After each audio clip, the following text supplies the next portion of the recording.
ఈ క్వశ్చన్ మీరు చూడండి ఒకసారి. ఇందులో 36 మరియు 198 అనే రెండు అంకెల యొక్క గాసాబా అడుగుతున్నారు. గాసాబా కట్టమన్నప్పుడు మామూలుగా ఎలా చేయాలో మీకు తెలుసు, కానీ కాంపిటేటివ్ ఎగ్జామినేషన్ పాయింట్ ఆఫ్ వ్యూలో స్మార్ట్గా ఎలా సాల్వ్ నేను మీకు ఎక్స్ప్లెయిన్ చేస్తాను. ఫస్ట్ మీరు చేయాల్సి ఏంటంటే ఈ రెండింటిలో చిన్న నెంబరే తీసుకోండి. 36 198లో చిన్న నెంబర్ ఏమిటంటే 36. అంటే మన ఆన్సర్ 36 అవ్వాలి లేదా 36 యొక్క ఫ్యాక్టర్ సైన్ అవ్వాలి. ఒకసారి మీరు గమనిస్తే కనుక 36 22 అనేది 36 యొక్క ఫ్యాక్టర్ కాదు, ఆన్సర్ పోయింది. 18 9 ఇవి 36 యొక్క ఫ్యాక్టర్స్.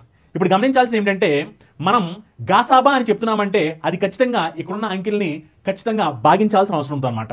అలా మీరు చూస్తే 198ని 36 భాగించలేదు, అంటే ఇది మన గాసాబా అవడానికి అవకాశం లేదు. మరి ఇక్కడ మీరు చూస్తే 18 36ని ఖచ్చితంగా భాగించుద్ది, 198 కూడా ఖచ్చితంగా భాగించుద్ది. అప్పుడు ఈజీగా మన ఆన్సర్ ఏం చెప్తామంటే 18 ఆన్సర్ అని చెప్పేస్తాం అనమాట.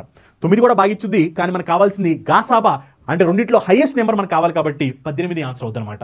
ఇప్పుడు మీరు ఇదే ప్రశ్నకి ఆన్సర్ చెప్పండి, సేమ్ ప్రశ్న, దీనికి ఆన్సర్ మీరు వెంటనే కామెంట్ చేయండి.